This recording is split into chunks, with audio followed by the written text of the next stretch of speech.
O primeiro livro que eu tentei ler sozinha foi Maíra, que apesar de ser um romance, é um romance desse antropólogo que fez uma imersão de muito tempo em algumas aldeias para ter todo esse material que virou Maíra, assim como as outras produções de Darcy, O Povo Brasileiro e por aí vai. Ao mesmo tempo, vivendo e crescendo nesse lugar reconhecido no país e fora do país como um bolsão de pobreza, eu tive acesso, por causa da riqueza cultural local, a muitos instrumentos e muitas ferramentas culturais e artísticas. Ali é um lugar muito da cultura do barro, muito da feitura do barro, do artesanato, do fazer junto, das cantigas ditas populares. E eu fiz conservatório de música a infância inteira.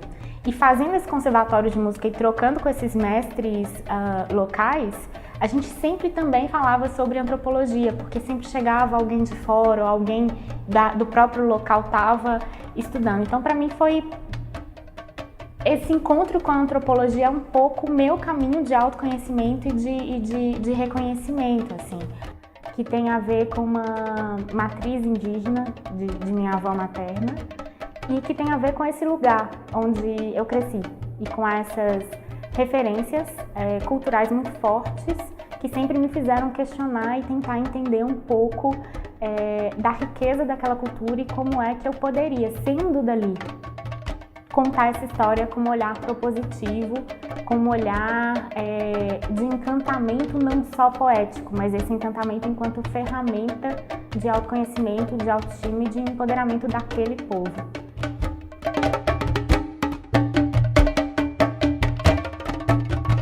Pensar Brasil, pensar Afro-Brasil, pensar Brasil indígena, Brasil afro-indígena, nessas categorias que nós fomos educados a usar, já é um modelo que a gente precisa se libertar dele, né?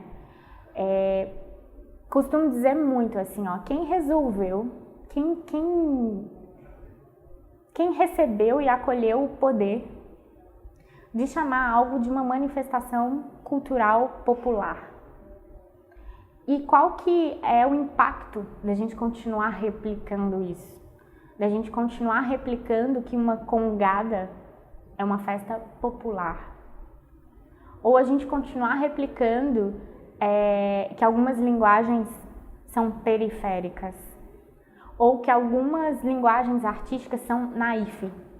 Que lugar é esse que a gente dá quando a gente separa o que a gente produz como povo, como afro-brasileiros, como brasileiros indígenas, como afro-indígenas num território que a gente aprendeu a chamar de Brasil?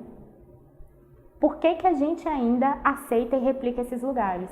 Porque são lugares reducionistas e são lugares que eles são usados até para diferenciar uma coisa da outra. E da forma como essas categorias, essas toponímias foram utilizadas e são utilizadas, elas levam a gente para um lugar de desvalorização.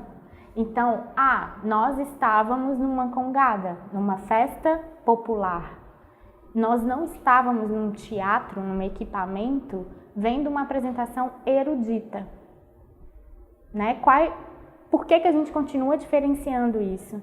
E qual que é a escala de poder e transformação quando isso acontece? Uma vez eu ouvi, eu dialogo recentemente com o universo de artes como tal, por estudar cultura e por estudar Brasil. E uma vez eu estava num equipamento cultural, assim, e eu vivi muito o seguinte diálogo: isso é arte. E aquele objeto que estava sendo mostrado, apresentado nesse equipamento, um museu, ele era uma cestaria, um cesto indígena, um cesto tapajós. E aí eu disse, mas por que isso, quando está aqui nesse lugar, é arte? E isso quando está no cotidiano das pessoas que fizeram esse objeto e que usam esse objeto para um fim, isso é dito artesanato. E a resposta que eu ouvi é algo que reverbera muito dentro de mim. A partir do momento que um curador decide que essa peça vem para dentro de um museu, isso é arte. Enquanto não vem, isso não é arte. Isso não é arte erudita. Isso é outra coisa. Isso é manifestação popular, periférica, indígena, afro-brasileira, isso é artesanato, isso é naif, isso é todas essas categorias que são replicadas para diferenciar, para causar uma distinção. Isso tem um valor, isso merece destaque, isso deve ser visto e deve ser salvaguardado, porque, né, levar para um equipamento, levar para um lugar, documentar num livro, significa cristalizar e dar valor. As outras culturas precisam saber disso. E gerar todo um conteúdo que vai ser o conteúdo informativo e educacional sobre nós mesmos que a gente vai gerar. Então, qual que é a decisão? Por que a gente continua replicando isso? Por que a gente continua aceitando um lugar que não é o lugar central, que merece mais valor? Por que a gente continua replicando essas categorias? Eu tenho feito muito exercício de falar, estou estudando agora maracatu. Essa manifestação espiritual em várias linguagens artísticas, vestimenta, música, dança, oral, dita popular. Que é um exercício, é uma prática que eu me coloco para as pessoas até para causar esse estranhamento, assim, mas Mayra, por que dito popular? Porque alguém disse que isso é popular, para diferenciar o que deve ser mantido, o que deve ser valorizado, o que deve ser incentivado e o que não. Então eu gosto muito dessa reflexão de a gente se perguntar por que a gente dá esses nomes? Por que esses nomes foram dados? E por que a gente replica esses nomes? E o que a gente causa quando na nossa fala e na nossa postura a gente replica esses nomes? Que é algo que a Diane fala muito também. Que é quais são as periferias, de qual periferia você está falando. Né? O Afro-T é um lugar, espaço que trouxe pessoas que vivem, dialogam, estudam, tentam contribuir para essa cultura afro-brasileira, de diversas periferias. E esse que é o encontro, na minha opinião, propositivo. Porque o que é o Brasil e o que é falar de culturas afro-brasileiras, se não várias periferias se reunirem num lugar para dizer o que a gente tem, quais são os acervos de nós mesmos que nós temos que falar sobre, ver de uma outra forma e guardar como memória, como legado, como algo que, como faz parte de nossas entidades, a gente tem que preservar e a gente tem que ter orgulho. Porque é das coisas mais importantes que a gente tem, como povo. É as nossas ferramentas tecnológicas de transformação. São as nossas ferramentas tecnológicas de transformação.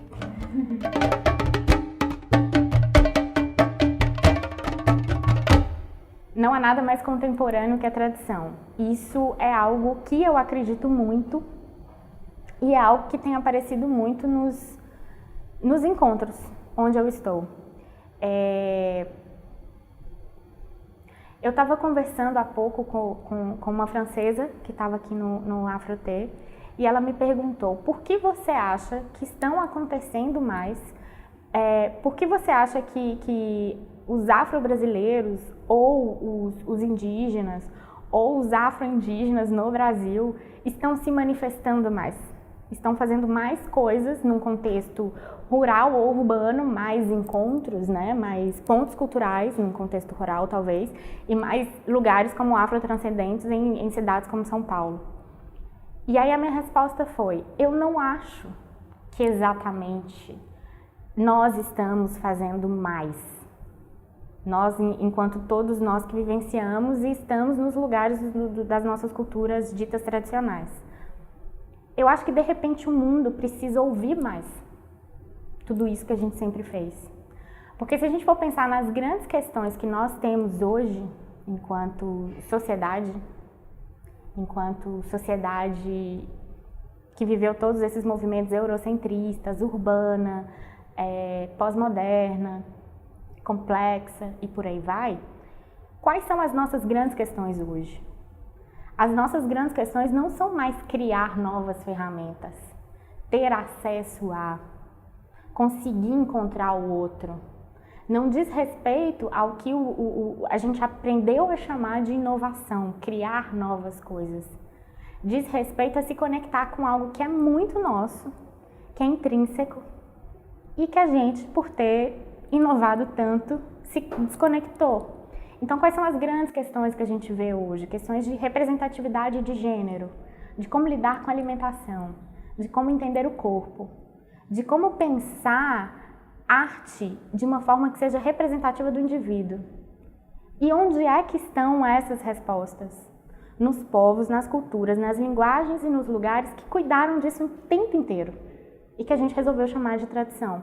Então, quando a gente pensa nas grandes demandas, questões e problemas que nós temos hoje, da contemporaneidade, eu acredito muito que as grandes respostas estão nesses lugares que nós resolvemos chamar de tradicionais. Então, por isso, quando a gente vê hoje as grandes questões e dilemas no espaço urbano, no espaço rural, sobre ecologia, sobre moradia, não tem nada mais contemporâneo que a tradição. Existem muitas respostas que a gente busca que estão na fala de uma pessoa como Mãe Beth, que é alguém que vive e que propaga uma cultura dita tradicional. Existem muitas coisas que a gente tenta entender hoje sobre sustentabilidade, sobre alimentação, espiritualidade e fé, que estão na fala dos pajés, que estão na fala das rodas dos saberes. Então eu acho que não existe nada mais contemporâneo que a tradição, mesmo. A gente vive um momento muito especial para a gente retomar esses valores. Um terreno muito fértil, muito propício.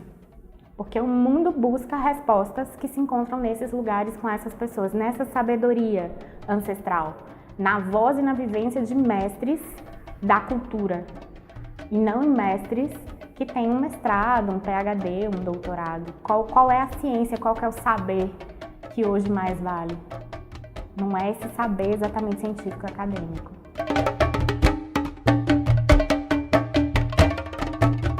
Qual é a identidade brasileira?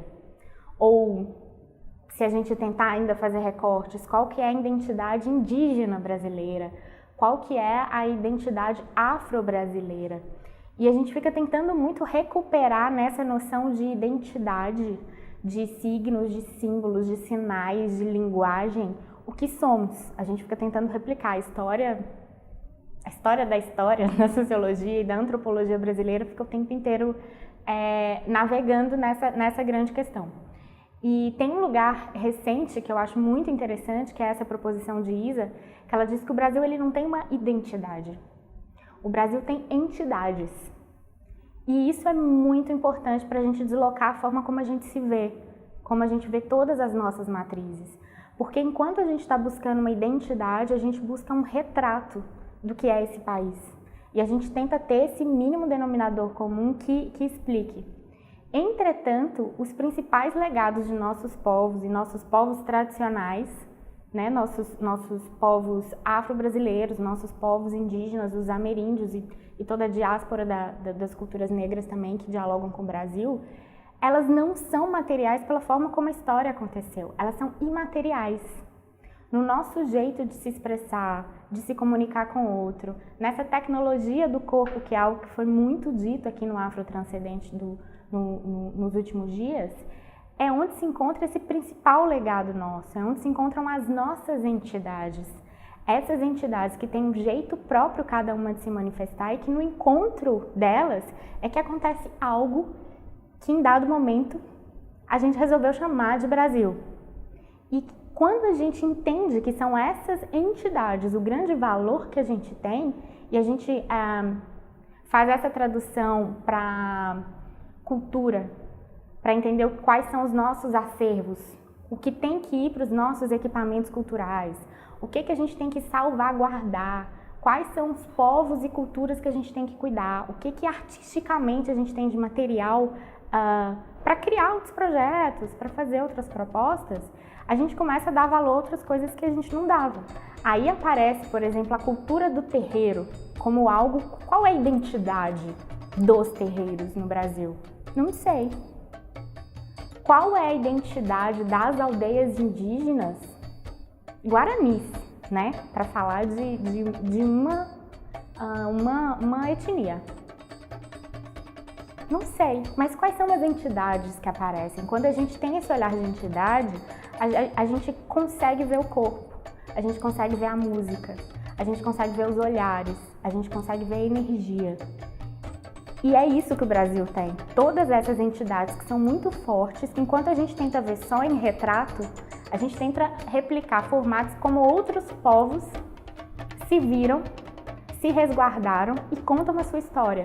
E essa categoria identidade cultural parece ser uma categoria que não é muito válida para o Brasil, para falar sobre o Brasil.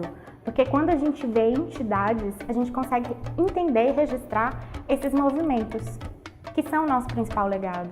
A gente consegue falar sobre fé, a gente consegue falar sobre forma de falar, a gente consegue falar sobre tudo isso que a gente tem e que a gente não olha.